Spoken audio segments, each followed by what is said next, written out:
Pahintulutan niyo po na basahin ko po yung talatang ng Epeso, Kabanatang 2, talatang 1 hanggang 10. Bagamat ang ating nakalagay sa ating programa ay yung verse 4 at 5 lang. So Ephesians chapter 2, verse 1 to 10 ang akin pong babasahin. Ang sabi po doon ay ganito, nung una'y patay kayo dahil sa inyong mga pagsuway at mga kasalanan. Sinusunod niyo noon ang masamang takbo ng mundong ito at napailalim kayo sa prinsipe ng kasamaan, ang espiritong naghahari sa mga taong ayaw pasakop sa Diyos. Ang totoo, tayong lahat ay dati ring namumuhay ayon sa ating laman at sumusunod sa masamang hilig ng katawan at pag-iisip. Kaya't sa ating likas na kalagayan, kabilang tayo sa mga taong kinapupuotan ng Diyos. Subalit napakasagana ng habag ng Diyos at napakadakila ng pag-ibig niya sa atin. Tayo'y binuhay niyang kasama ni Kristo noong tayo'y mga patay pa dahil sa ating pagsuway. Naligtas nga kayo dahil sa kanyang kagandahang loob. Dahil sa ating pakikipag-isa kay Kristo Jesus, tayo'y muling binuhay na kasama niya upang mamunong kasama niya sa kalangitan. Ginawa niya ito upang sa darating na mga panahon ay maipakita niya ang di masukat na kasaganaan ng kanyang kagandahang loob sa pag-ibig niya sa atin sa pamamagitan ni Kristo Jesus. Sapagkat dahil sa kagandahang loob ng Diyos, kayo ay naligtas sa pamamagitan ng pananampalataya. At ang kaligtasan ito ay kaloob ng Diyos at hindi sa pamamagitan ng inyong sarili.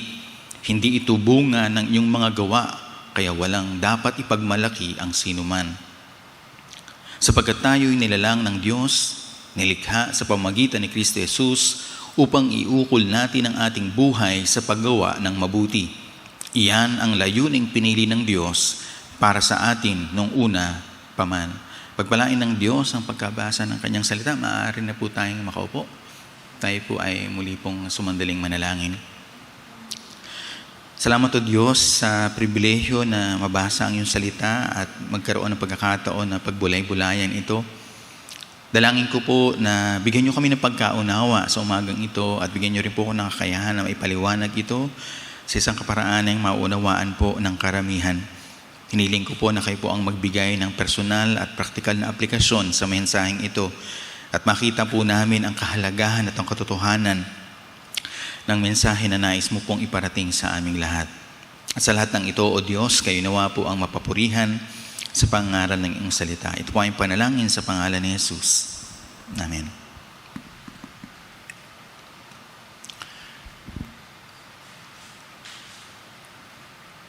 Magkwento lang po ako sandali. Nung Tuesday, nag-uusap kaming mga pastor. Nag-uusap kami, sabi namin, gaano kabahaba ba dapat ang mensahe ng tuwing Sunday? Kasi, hindi ko alam kung nandito kayo last week. Medyo napahaba daw yung sermon, hindi ko lang alam. So sabi namin, anong oras ba dapat natatapos? So ang sabi ni Pastor Jun, so ito yung mensahe ni Pastor Jun sa amin. Sabi niya, tama ba yung mensahe ko? Pag dumating ng 8:50, tama ba? Dapat tapos na kami. Pag hindi pa kami tapos ng 8:50, ibig sabihin napahaba na yung sermon. Yun yung sabi niya sa amin. So, tignan nyo kung aabot tayo ng 8:50 o lalampas tayo ng 8:50. So, yun yung instruction sa amin. Bigyan ko po kayo ng introduction para po sa ating series na ito. This is the last of our sermon in our series entitled, This is the Gospel of Love. At the very least, I hope that you have understood that this is not a gospel of hate.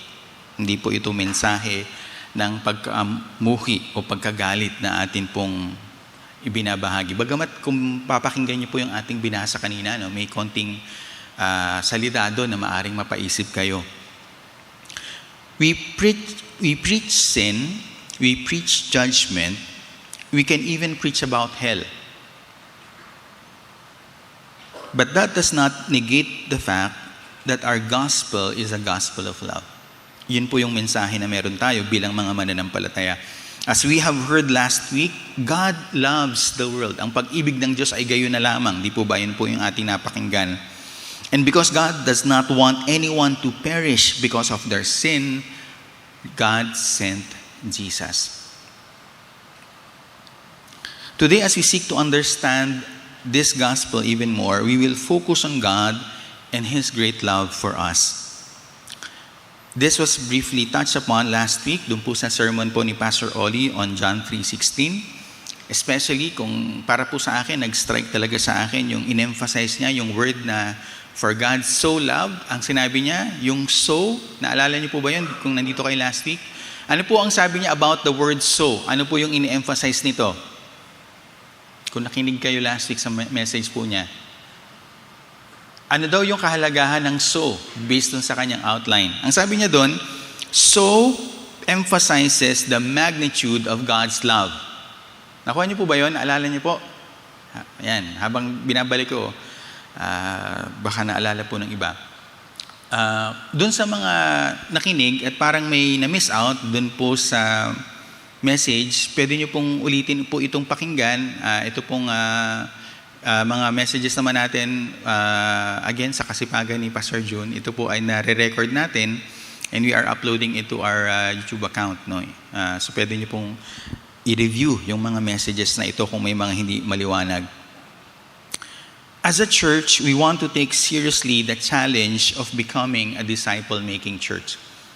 Nakalagay po sa ating vision na hindi po nyo nakikita ngayon, pero gusto po ni Pastor Oli na ilagay sa ating mga bahagi dito na meron daw tayong vision. Ano po yung vision natin? We envision, our church envision, disciplers making movements everywhere. Nandiyan yata sa programa. Tama ba? We envision disciplers making movements everywhere. Yun po yung vision natin. So, ibig sabihin, naniniwala tayo at a certain level that we should be a disciple-making church. Now, kung kayo po ay dumating o umattend dun po sa seminar on disciple-making church na hinost nga po ng PCEC, so tayo po, kasama po ng mga leaders natin at maaring iba po sa inyo mga journey group leaders, umattend tayo dun sa NDC 101, tama? Naunawaan natin yung konsepto ng discipleship at disciple-making. Ano yung mga practices na kailangan natin gawin? Then umattend tayo ng NDC clinic na doon sa clinic na yon ay mas lalo nating naunawaan kung ano yung kinakailangan kung talagang gusto nating maging isang disciple-making church. Naunawaan natin doon, there are 6 essential functions of a disciple-making church. Hindi ko natatanungin kung na-memorize ng lahat po ng mga kasama ko na umattend doon sa clinic na yon. But over the course of the next weeks, we will be discussing kung ano po ibig sabihin nito. But number 1 na makikita po natin doon, na isang essential function ng isang disciple-making church ay ito po, no? Na ang sinasabi po doon na ang disciple-making church shows and shares the love and the gospel of Christ. Okay? Isa sa essential function ng isang disciple-making church is show and share, parang tongue twister, no? Show and share the love and the gospel of Christ. No? Yun po yung isa sa mga essential na functions. So, naisip ko, before we can show and share the gospel of Jesus, we need first to be clear about what the gospel is all about. Bago mo ipahayag, ipakita ang pag-ibig ng Diyos, maliwanag ba sa iyo kung ano ang ibig sabihin ng pag-ibig ng Diyos? No, yun po yung aking naisip doon. Pangalawa, bago mo ipahayag at ipakita ang ebanghelyo ng Diyos, maliwanag ba sa iyo kung ano ang ebanghelyo ng Diyos? No? So ito yung tanong. Sa atin po bang pag-aaral in the past few weeks, itong buwan po ito ng Mayo, na ang topic po natin, this is the gospel of love. Have we understood better what the gospel is all about? Mas naunawaan po ba ninyo yung gospel dahil po sa ating pag-aaral? Sana naman po. Kahit kaunti, nadagdagan yung ating pagkakaunawa. Kasi yun nga po ang challenge po sa atin. Na if we are to show and share the gospel of Jesus Christ, then we should be clear about what the gospel is all about. No? So yun po yung hope natin sa ating pong pag-aaral.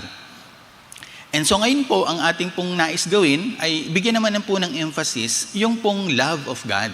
No? Again, napag-usapan na po ito in the past few weeks. Pero ang gusto po nating bigyan po ng diin sa umagang ito, gaano ba kadakila ang pag-ibig ng Diyos?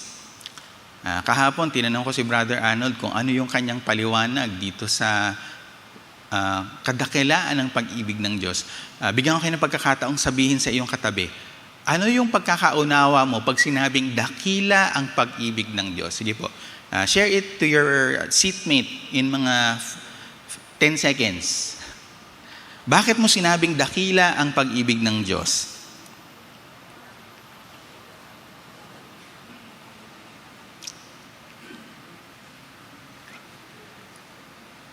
Yan, salamat sa nag-e-effort na magpaliwanag ng kanilang pagkakaintindi. Yung iba gusto yatang gumawa pa ng isang mahabang thesis defense kasi hanggang ngayon nagsasalita pa rin. Salamat po sa mga nag-share. So ito po yung main idea na gusto kong ibahagi sa umagang ito. God's great love is properly understood by the problem which caused God to act and the product for which this love produces. Sabi ko parang masyadong technical yung phrasing ko. So pinarephrase ko. Ang sabi ng AI, ito daw yung rephrase nun. God's great love is best understood by considering the problem that moved Him to act and the result that His love brings about. Yan. So yun yung tawag dito, paraphrase ni AI dun sa original sentence ko. So ang original sentence ko, God's great love is properly understood by the problem which caused God to act and the product for which this love produces. Ang paraphrase nito, God's great love is best understood by considering the problem that moved Him to act and the result that His love brings about. Kung hindi nyo pa rin nakuha yun, ito po yung Tagalog na translate kong sarili.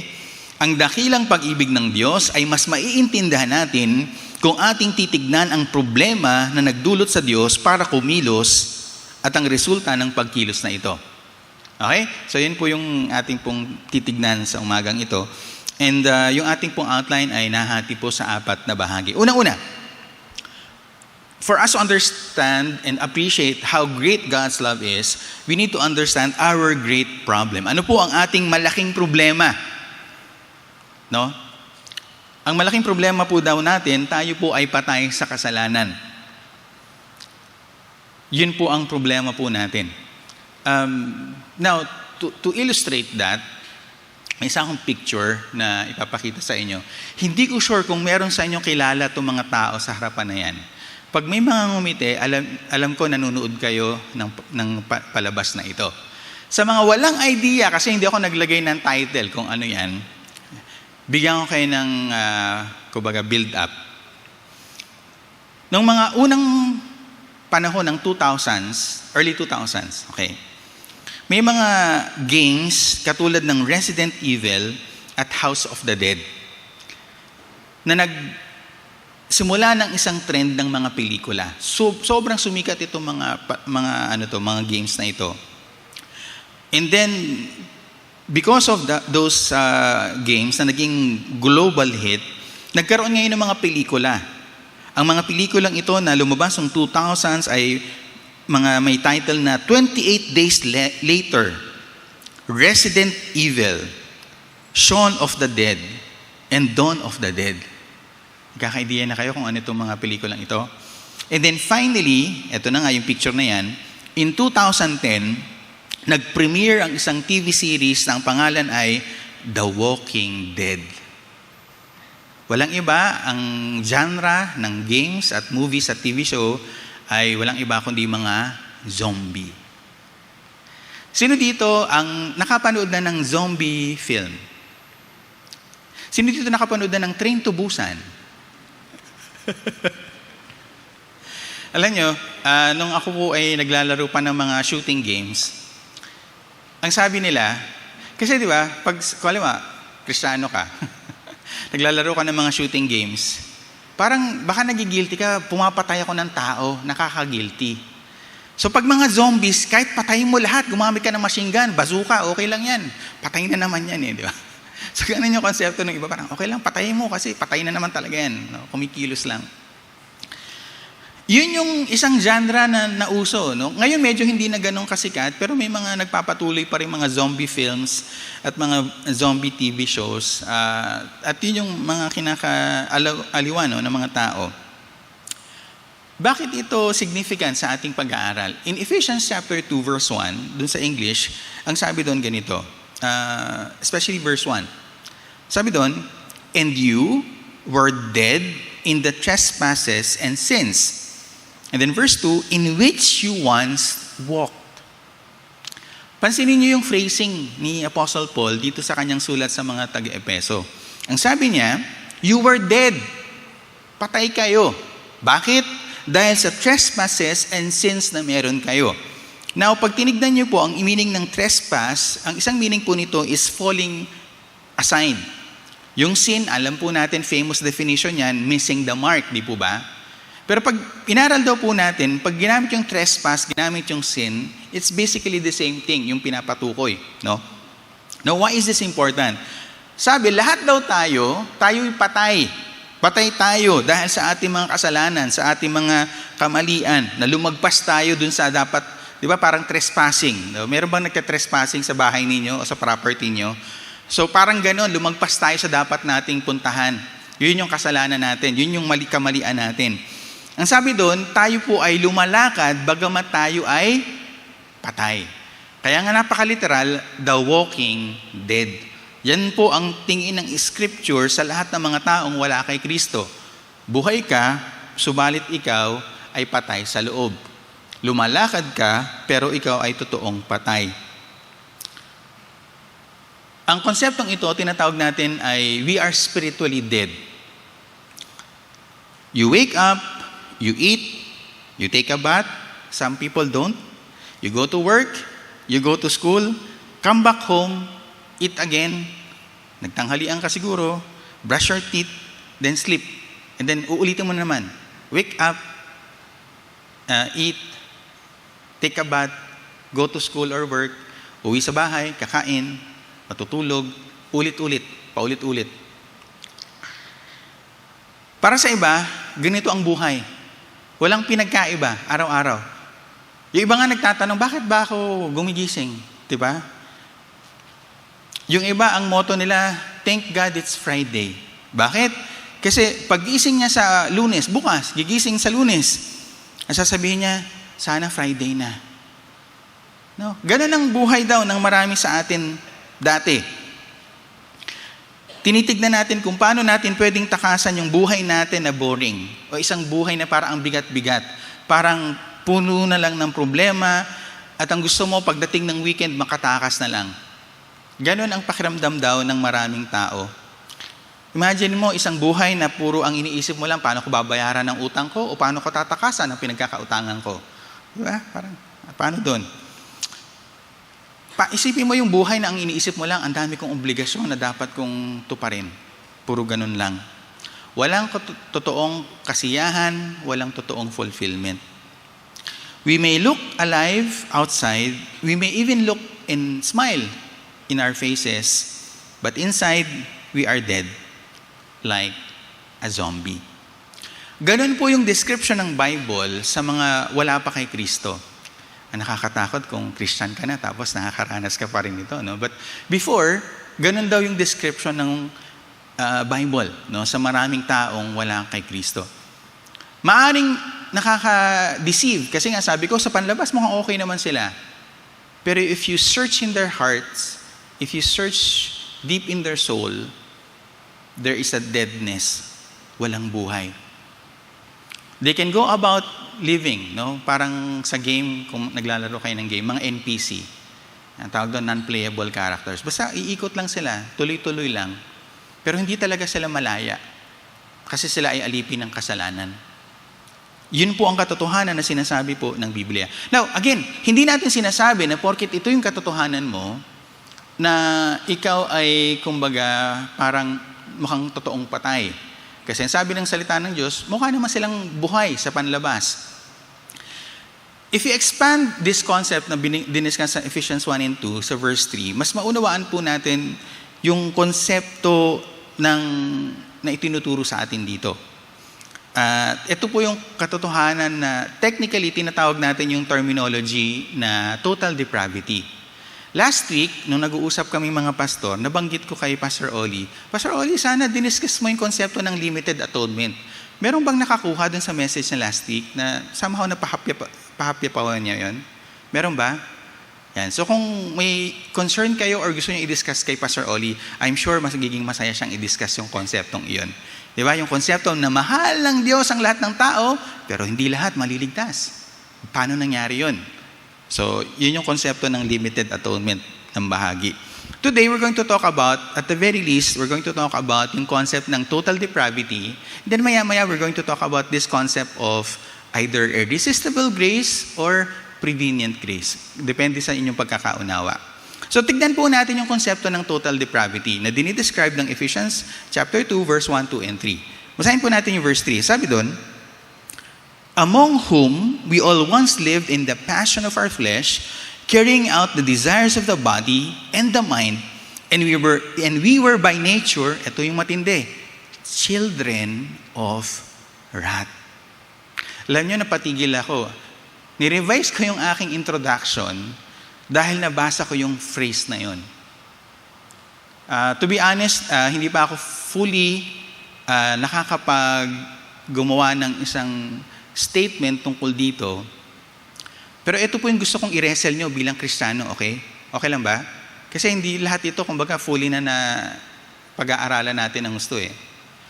What does it mean that before we were children of wrath? Intindihin niyo yun. Before, nung wala pa tayo kay Kristo, we were children of wrath. Kasi, ito yung issue. Narinig nyo na yung phrase, God hates the sin, but loves, ano yung kasunod? The sinner. Di ba? God hates the sin, but hates the sinner. So, totoo ba na hindi galit ang Diyos sa tao?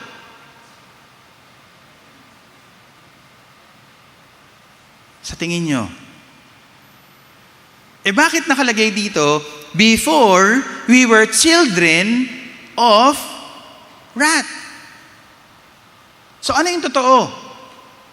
Mahal ka ba ng Diyos o galit siya sa'yo nung hindi ka pa Kristiyano? Ano yung mensaheng ipapangaral natin? Galit ang Diyos sa inyong lahat kasi makasalanan kayo. Totoo ba yun? Well, pag binasa natin tong verse na to, parang totoo, di ba? Basahin niyo po ulit. Hindi ako nagsulat niyan. Nakalagay sa Bible. Kung hindi ko na ilagay lahat ng verse pero basahin niyo po yung Bible niyo, buklatin niyo po sa Ephesians chapter 2 verse 3. Nakasulat doon, we are children of wrath. So what do we do with this? Wala akong enough time para i-discuss ito, pero balik muna tayo doon sa konsepto ng total depravity. Ano po ang ibig sabihin ng total depravity? Ito po yun. Nakukuha natin yung concept doon sa verse 3 na ang sabi po doon ay ganito. Ano pong sabi sa verse 3? We all once lived in the passions of our flesh, carrying out the desires of the body and mind. May isang author, dinescribe niya yung konsepto ng ganito. Ito daw ang ibig sabihin ng total depravity based on those verses. Sabi niya ganito, total depravity means we lived in the lust of our flesh, which speaks to emotional depravity. We indulge the desires of the flesh, which means physical depravity. And we indulge in the desires of the mind, which means rational depravity. Hindi ko alam kung nakuha niyo yun based on this outline. Si Millard Erickson, pinaliwanag niya yung konsepto sa ganito, and then maggagawa ako ng comment para mas lalo nating maintindihan. What then do we mean positively by the idea of total depravity? First, sin is a matter of the entire person. The seat of sin is not merely one aspect of the person, such as the body or the reason. The unregenerate person, hindi ko alam ang tamang pronunciation, unregenerate. Usually kasi, does not have a truly free will, but is a slave to sin. Ito yung misunderstanding doon ng mga tao. By the way, sino dito familiar na sa term na total depravity? Okay, so ibig sabihin hindi natin masyado didiscuss sa church. Yung misconception, kung sakasakaling narinig nyo lang yung salita, ano ba yung total depravity na yan? Ibig sabihin, depraved. Ibig sabihin, sobrang tindi ng parang masamang tao. Diba? Ang usually ang sinasabi, o pagkakaintindi ng tao na mali, pag sinabing total depravity, ang isang taong wala kay Kristo o hindi Kristiyano, sobrang masamang klaseng tao. Sobrang lalim, kumbaga ang kabuturan, madilim, ang buto, mga ganun. Ganun yung konsepto. Pero inisip ko, in reality ba, ganun ba ang nakikita natin? Porke ba hindi ka Christian ay masamang klaseng tao ka na? Di naman na. May mga tao nga hindi Christian pero mas mabait pa sa'yo. Di ba? May mga taong hindi Kristiyano pero mas gumagawa pa ng mabuti. May mga nagsasabing Kristiyano nga sila pero kung tignan mo yung asal, tignan mo yung pagkilos, pananalita. May mga taong hindi sila Kristiyano. Hindi sila nag-church dito. Hindi sila nag-church sa ibang church. Pero mas mabait pa sila. So pag sinabi nating total depravity, hindi ibig sabihin ito sobrang sama mong tao, kaya ka totally depraved. Ang sinasabi sa atin dito, yung concept ng total depravity, nagsasabi na yung epekto ng kasalanan ay nakaapekto sa buong pagkatao, sa kaisipan mo, sa pagnanais mo, sa katawan mo. Ganong katindi ang epekto ng kasalanan. Kung kaya, di ba, may verse na nagsasabi sa Bible na tayo, ang ating mabubuting gawa ay parang mga basahan lang. Bakit? Kasi kahit na gaano, naalala ko tuloy kahapon, sasabihin ko ba to? Baka hindi na mag-CR yung iba sa inyo pag nalaman nyo to eh. Pero hindi naman siguro to totoo. Okay. Kasi, sinabi ko kasi sa kanila, pwede ko bang malaman, yung bang pinanglilinis nyo sa kubeta, yun din ba yung pinaglilinis nyo doon sa bowl kung saan naguhugas ng kamay? Sabi nila, hindi daw. Sabi ko, mabuti naman, kasi mahirap yan. Imagine mo, kung ano yung, diba? Huwag nyo na isipin. So, di ba, parang ganun yung kaisipan. Kahit na sabihin mong naglinis ka ng isang bagay, kung yung pinanlinis mo galing naman sa inodoro, tapos gagamitin mo rin halimbawa. Pangit tignan, di ba? Pangit isipin. Ganun yung kaisipan daw sa atin. Kahit na gumawa ka ng mabuti, dahil ang pagkatao mo ay naapektuhan na ng kasalanan, yung gagawin mo mabuti, baliwala pa rin. Parang sasabihin, huwag ka na lang maglinis dito. Meron akong panglinis ng imagine mo, naglilinis ka ng hugasan ng kung saan ka nagtutoothbrush, tapos ginamit din pala sa inodoro yun. Huwag naman sana. So ano po yung prinsipyo sa atin dito? Apart from Christ, the human condition is dire. We were spiritually dead, led by the values of a fallen world, influenced by evil powers, and driven by our own sinful desires. Ganong katindi ang epekto ng kasalanan sa ating buhay. And therefore, ang application nito ay dahil tayo ay patay sa ating kasalanan, we are to live in repentance of the way we walked before, or baka tayo ay matuksong bumalik. Kasi nga nasanay na tayo sa ganong klaseng pamumuhay. Let's go to number 2, God's great passion. So that is the reality. Ganon yung ating sitwasyon. Tayo patay sa ating kasalanan. Ito yung epekto ng kasalanan sa ating buhay. Pero, ang kagandahan, ang Diyos ay may matinding passion. May matindi siyang kalooban. At ano yun? Yung kanyang pag-ibig na umaapaw. Sabi nga doon sa ating binasa na talata last week, for God so loved the world. Ganun na lamang ang pag-ibig ng Diyos. Pag binasa po natin yung verse 18 to 19 ng chapter 3, pag tumalon tayo sa next chapter, ang ganda ng description pa sa pag-ibig ng Diyos doon. Sabi sa CSB, may be able to comprehend with all the saints what is the length and width, height, and depth of God's love. And to know Christ's love that surpasses knowledge, so that you may be filled with the fullness of God. In other words, ang sabi ni Paul dito sa mga Ephesians, alam kong malabong mangyari, pero sana maunawaan nyo kung gaano kalawak, kalalim, katindi, lahat na ang pag-ibig ng Diyos. And so pag inisip ko nga ito sa ating buhay, lalo ba tayong lumalalim sa ating kaunawaan sa pag-ibig ng Diyos bilang mananampalataya? Kasi naniniwala ako, yung pinakamatinding pagkakataon na hindi mo lang ito naunawaan bilang isang konsepto, kundi naramdaman mo, ay yung punto ng yung buhay na tinanggap mo si Jesus bilang Panginoon at tagapagligtas. Na yung araw na yun, yung minuto na yun, yung segundo na yun, naunawaan mo ang pag-ibig ng Diyos, at dahil sa pag-ibig ng Diyos na naunawaan mo, sinabi mo sa iyong sarili, Panginoon, salamat po at mahal mo ako, at yun ang nagdulot sa iyo para humingi ng kapatawaran sa iyong kasalanan. Tama ba? Malamang yun yung pinaka-ramdam na ramdam natin ang pag-ibig ng Diyos.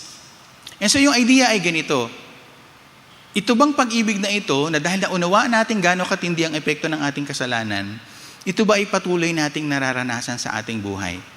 Kasi yun po yung hamon dito, di po ba?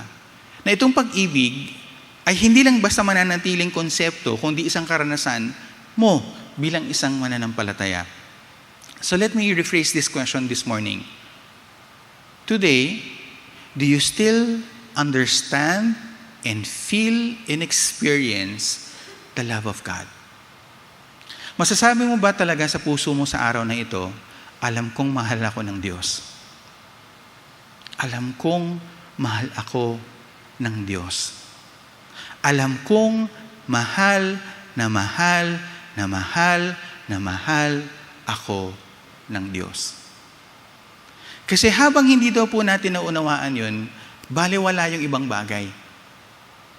Kasi kung hindi po natin naunawaan ang pag-ibig ng Diyos, hindi tayo makakakilos mula sa katotohanan ito. Yun po ang hamon para sa atin. Ang prinsipyo ay ganito, mabilis lang.